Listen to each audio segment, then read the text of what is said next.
And now, News 4's Weather Extra with Chief Meteorologist David Paul. Welcome into Weather Extra on this Monday evening. Meteorologist Ryan Duggar along my side. Last week it was so cold, that morning low Friday, 20s. I'm done with that. I hope that's it. That's exactly what I was saying this past Friday. I was done with that cold, and I will say though, looking at those 20s and then comparing that to areas very far north of us, you can kind of think we're lucky to be in the 20s because they were seeing those negative digits. Yeah, a big turnaround though, thankfully over the weekend. My baseball game, by the way, Friday morning was cold. It was 36 at first pitch. It was not fun to be out there. And you said the winds were picking up too. Yeah, the winds were bad as well. But hey, this week it feels like spring. All those outdoor sports will enjoy some good weather. It's that time of year where we can see some really warm air going into March. Have a look at some of the extremes here with meteorologist Zach Webster. As we showed you last week, it's not uncommon for us to see some of those overnight lows continue to fall down into the 20s on a few of those nights as we head through the month of March. And the opposite is true as well for those high temperatures climbing up into the 80s. There's a look at record highs throughout the month of March. Most of at least the first about week and a half of the month of March, a lot of those record highs are in the lower to middle 80s. We start getting closer to the middle and even the upper 80s for some of those record highs as we get into the end of the month. And as we close out March and get closer to the month of April, start to see some of those 90s begin to pop up. Our hottest record high that we've seen so far in the month of March happened on March 28th, 2020, when that high temperature climbed up to 90 degrees. So again, cold temperatures, those temperatures dropping down into the 20s, not entirely uncommon in the mornings, and get ready to see a lot more of those 80s begin to pop up for some of those afternoon highs as well.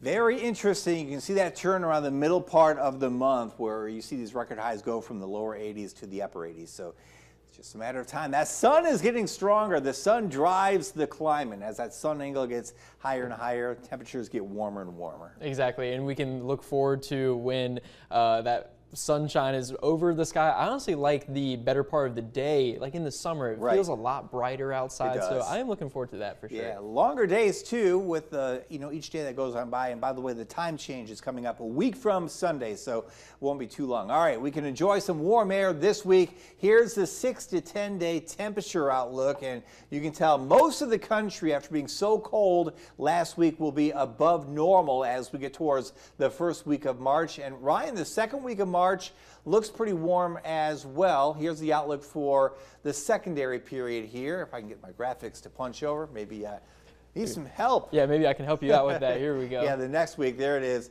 March 4th to the 10th. Another big area of warm weather across the central part of the U.S. Yeah, and it looks pretty good, and luckily we can see that a little bit towards parts of 3 to 4 weeks out. You're looking at that warmth continue, and with that, maybe we can see more of those temperatures like Zach was saying, maybe closer to those middle to upper 80s. And of course, if we get towards those upper 80s, that's more of those record-breaking amounts. But I'm ready for the warmth, especially after we've been dealing with the cold for so long. Yeah, warmer overall, but that does not mean there won't be some colder days and nights mixed in. Kind of an up and down pattern, but more ups than downs, at least over the next week to 2 weeks for sure. All right, coming up next, we're going to talk about severe weather season, which is here, and there's a system that we're watching for next week that looks interesting. We'll break that down next. And now, News 4's Weather Extra. Welcome back to Weather Extra. It was 9 years ago that we were covering tornadoes coming on through the Dothan area. That was the night that freaked me out because one of those was going right towards my house. I had to step off camera and call my family at home to make sure they were okay, and they were, but that one tornado was awfully close to my house, and some areas did get hit back in late February of 2016. So we can see tornadoes this time of year. Makes you very thankful to look at a 7-day forecast like we have, where it's a lot of sunshine. I know we need some rain, but hey, no rain means no severe weather. and that's definitely some good news. Especially, and if you looked at our desk, you know, we're very excited That's for right. Mardi Gras this weekend. So, of By the course, way, we want yeah. really great weather for that. Yeah, the Mardi Gras parade. We're going to be throwing some bees Yeah. on Saturday, so we need some good weather, and it does look pretty good. But this is tornado season, really getting into the peak here over the next couple months. Check out across the country where we are now and where we normally are. So far across the U.S., we've seen 60 tornadoes. That's the red line. The black is normal, which is 90 through February 23rd. Typically, though, there's a big increase in March and April, and most of those are down south, because if you break down Alabama tornadoes by month, 1925 to 2025, Ryan, there's a huge jump in March and then into April. And it just really makes sense because you're looking at those temperature variations coming together for those months. The warmth really wants to start making its push from the Gulf into our area, and that's the energy that you need. We still have the troughiness of the upper atmosphere making its way. All the ingredients come together for tornadoes to happen. And we will be watching for that as we go into next week. My alma mater, NIU, one of the professors there puts out this accumulated supercell composite parameter, and this is for week 2, which is next week. And basically what you're looking at there, the coloring across the deep south shows where the energy will be in place in the atmosphere to support some storminess, and some of those storms could be strong. I'm going to show you 2 different computer model animations. The first one here, the GFS.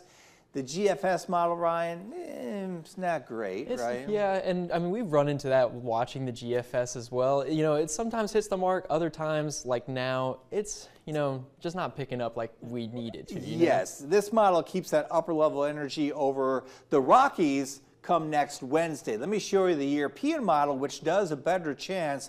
That area of disturbed weather off the coast comes inland. This model has it farther north and more towards the east, the northern part of California, by Sunday at midnight, and then going through the week, it brings it eastward. A classic setup here. Tuesday at midnight, showers and storms breaking out over the plains, snow on the backside, a very potent system coming on through here by Wednesday morning at 6. And that line of green from Atlanta down to Dothan, heavy rainfall. And again, you look at climatology or the time of year, what normally happens in early March when you get a cold front to come on through. Showers, storms, lightning, maybe tornadoes. Maybe tornadoes. And so that's why we're going to be keeping a close eye on it too, and for the energy and the winds available. But, you know, like David said, now's the time to prepare, especially as we get further and further into this severe weather season. Yeah, that's your first alert on that system for next week. We have plenty of time to watch that and track what is coming our way. But hey, short term, we've got good weather for Mardi Gras coming up, a big parade on Saturday. So enjoy this week. We'll have more weather extra tomorrow night right here on News 4.